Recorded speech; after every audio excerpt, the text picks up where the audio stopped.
Hello students, ఈరోజు మనము డీస్ట్రక్టర్ in C plus plus గురించి తెలుసుకుందాం. మనం ప్రీవియస్ క్లాస్లో ఆల్రెడీ కన్స్ట్రక్టర్ గురించి తెలుసుకుందాం. కన్స్ట్రక్టర్ అంటే ఏంటి? To initialize the objects of the class. So data members ఆబ్జెక్ట్స్కి రిలేటెడ్ డేటా మెంబర్స్ని ఇనిషియలైజ్ చేసుకోవడానికి మనము కన్స్ట్రక్టర్ని యూజ్ చేస్తాం. ఎప్పుడైతే మనం ఆబ్జెక్ట్ని క్రియేట్ చేస్తామో దానికి రిలేటెడ్ ఆ data members allocate some memory in the allocate some memory. ఆ మెమొరీ అనేది ఏంటి? ఆ ప్రోగ్రామ్ క్లోజ్ అయిపోయి ఎగ్జిక్యూషన్ అయిపోయాక ఆ మెమొరీ అనేది వేస్ట్గా అలానే మిగిలిపోతుంది.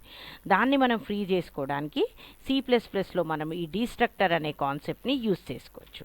సో మనం డీస్ట్రక్టర్ని యూజ్ చేసుకొని ఏం చేయొచ్చు? So destructor works opposite to constructors మెమొరీని ఎట్లయితే అల్లొకేట్ చేస్తాయో ఆ మెమొరీని అల్లొకేట్ చేయడానికి, ఫ్రీ చేయడానికి మనం డీస్ట్రక్టర్ని యూజ్ చేస్తాం. ఓకే, నెక్స్ట్ డీస్ట్రక్టర్ ఏం చేస్తుంది? It destructs the objects of the class. అవి కన్స్ట్రక్ట్ చేస్తే ఇవి డీస్ట్రక్ట్ చేస్తాయి.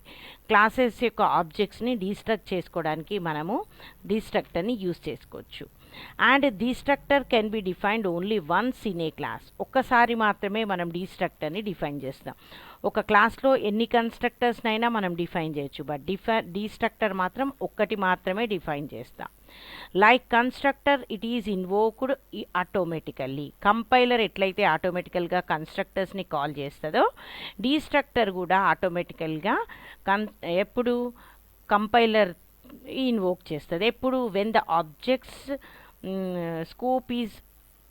Object goes out of scope. The class goes out of scope. Out of scope అంటే ఏంటి? దాని యొక్క ఫంక్షనాలిటీ అయిపోయింది, ఫంక్షన్ ఎండ్ అయిపోతుంది, ఇక కంప్లీట్ అయిపోయింది అన్నప్పుడు దాని స్కోప్ అయిపోయినట్టు. అలాంటి సిచ్యువేషన్లో ఆటోమేటికల్గా కంపైలర్ డీస్ట్రక్టర్ని కాల్ చేస్తుంది. డీస్ట్రక్టర్ ఈజ్ డిఫైన్డ్ లైక్ కన్స్ట్రక్టర్ లాగానే డిఫైన్ చేస్తాం. ఎలా?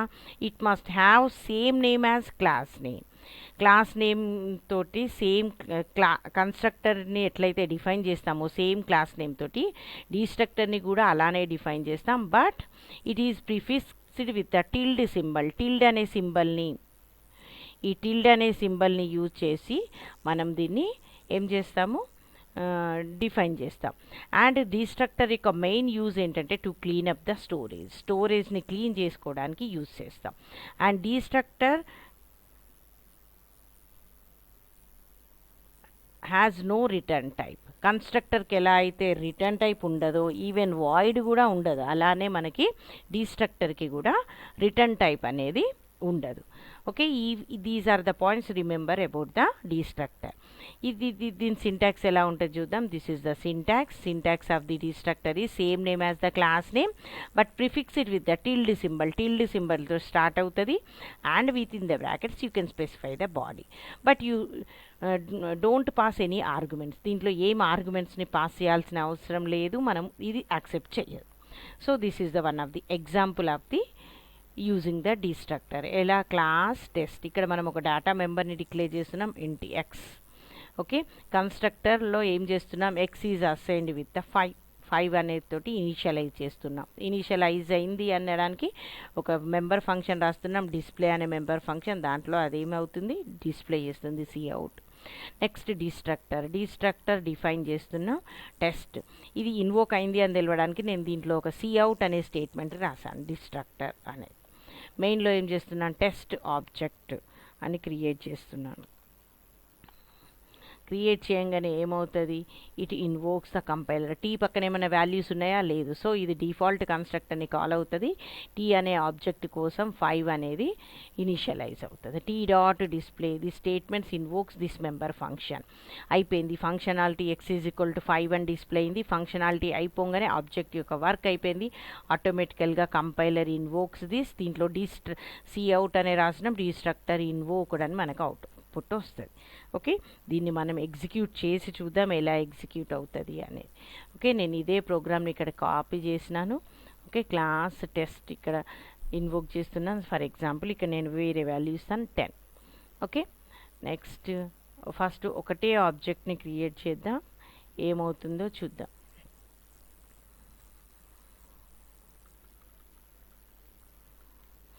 కదా. రన్ చేస్తున్నాను, ఇక్కడ డిస్ప్లే మెథడ్ ఇదంతా సేమ్. ఇప్పుడు నేను అక్కడ చెప్పిన ప్రోగ్రామ్ ఎగ్జిక్యూట్ చేసి చూపిస్తున్నాను. When I'm running x=10 display అయింది, డిస్ప్లే మెథడ్ కాల్ చేయంగానే. నెక్స్ట్ ఇది అయిపోయింది, ఫంక్షనాలిటీ ఇక్కడ అయిపోయింది అనగానే కంపైలర్ ఏం చేస్తుంది, ఈ మెథడ్ అయిపోగానే ఆటోమేటికల్గా దీన్ని ఇన్వోక్ చేస్తుంది. దీంట్లో ఏం రాసినాం మనం, cout డిస్ట్రక్టర్ ఇన్వోక్డ్, ఆటోమేటికల్గా డిస్ట్రక్టర్ ఇన్వోక్డ్ అని రాసినాం. ఫర్ ఎగ్జాంపుల్ ఇంకొక ఆబ్జెక్ట్ ఇక్కడ క్రియేట్ చేసినాం అనుకోండి, t1. మళ్ళీ డిఫాల్ట్ కన్స్ట్రక్టర్ కాల్ అవుతుంది, దానికి కూడా x=10. మరి అది అసైన్ అయిందా లేదా తెలియడానికి t1 డాట్ డిస్ప్లే మెథడ్ని కాల్ చేస్తాను కదా. ఇప్పుడు చూడండి, రన్ చేస్తాను. x=10 టీ కోసం x10, t1 కోసం x10. ఎందుకు మనము ఇక్కడ డిఫాల్ట్ కన్స్ట్రక్టర్లో రాసాము x=10 అని ఇనిషియల్. ఎనీ ఆబ్జెక్ట్కి x is assigned to or initialized with 10. T dot display ఆ వాల్యూ ఏంటో అది డిస్ప్లే చేస్తున్నా. రెండు టీ యొక్క డిస్ప్లే ఫంక్షన్ అయిపోయింది, t1 యొక్క డిస్ప్లే. వెంటనే ఏమవుతుంది, డిస్ట్రక్టర్ ఇన్వోక్ అవుతుంది. అందులో ఉన్న coutలో రాసిన మెసేజ్ ఏదైతే రాసామో అది యాజ్ ఇట్ ఈస్గా ఇలా డిస్ప్లే అవుతుంది. ఓకే, ఇలా మనం డిస్ట్రక్టర్ని యూజ్ చేసుకోవచ్చు. So what is the main purpose of the destructor? To clean up the storage and only one destructor can be defined for the class. ఎన్ని కన్స్ట్రక్టర్స్ అయినా ఉండొచ్చు, బట్ ఓన్లీ ఒక కన్స్ట్రక్టర్ని మాత్రమే మనము డిఫైన్ చేస్తాము, ఒకసారి మాత్రమే. Okay, this is about the డిస్ట్రక్టర్స్.